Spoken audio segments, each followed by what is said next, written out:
இந்த வீடியோவை கடைசி வரைக்கும் பாருங்க. இந்த முதலாளி சைட் மேனேஜர் கிட்ட பேசிட்டு இருக்கும்போது அங்க ஒரு கர்ப்பிணி பொண்ணு வேலை செய்யறத பாக்குறாரு. உடனே சைட் மேனேஜர் கிட்ட, என்னது நீ கர்ப்பிணி பொண்ணெல்லாம் வேலைக்கு வச்சிருக்க, இந்த பொண்ணு எப்படி கட்டட வேலைய செய்வா, இதனாலதான் ப்ராஜெக்ட் லேட் ஆகுதா, நாளைக்கு இந்த கம்பெனில நீ வேலை செய்யணும்னா அந்த கர்ப்பிணி பொண்ணை இப்பவே வேலையை விட்டு தூக்குன்னு சொல்றாரு. அந்த சைட் மேனேஜரும் இந்த கர்ப்பிணி பொண்ணு கிட்ட வந்து, நாளையில இருந்து நீ வேலைக்கு வரக்கூடாது, உனக்கு இந்த கம்பெனில வேலை இல்லைன்னு சொல்றாரு. உடனே அந்த பொண்ணு ஏன் என்னாச்சுன்னு கேக்குறா.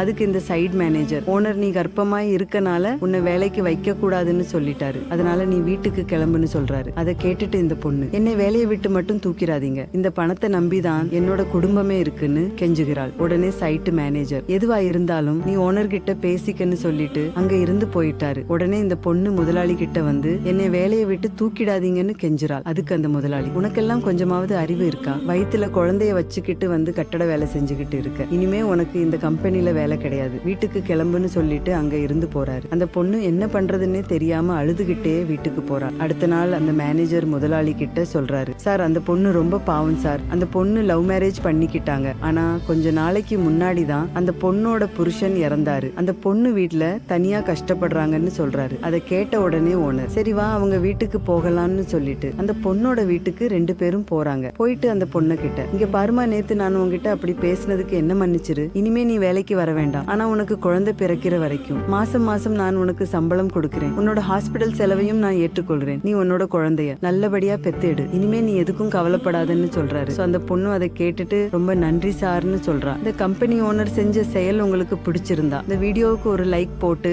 கமெண்ட்ல சூப்பர்னு கமெண்ட் பண்ணுங்க.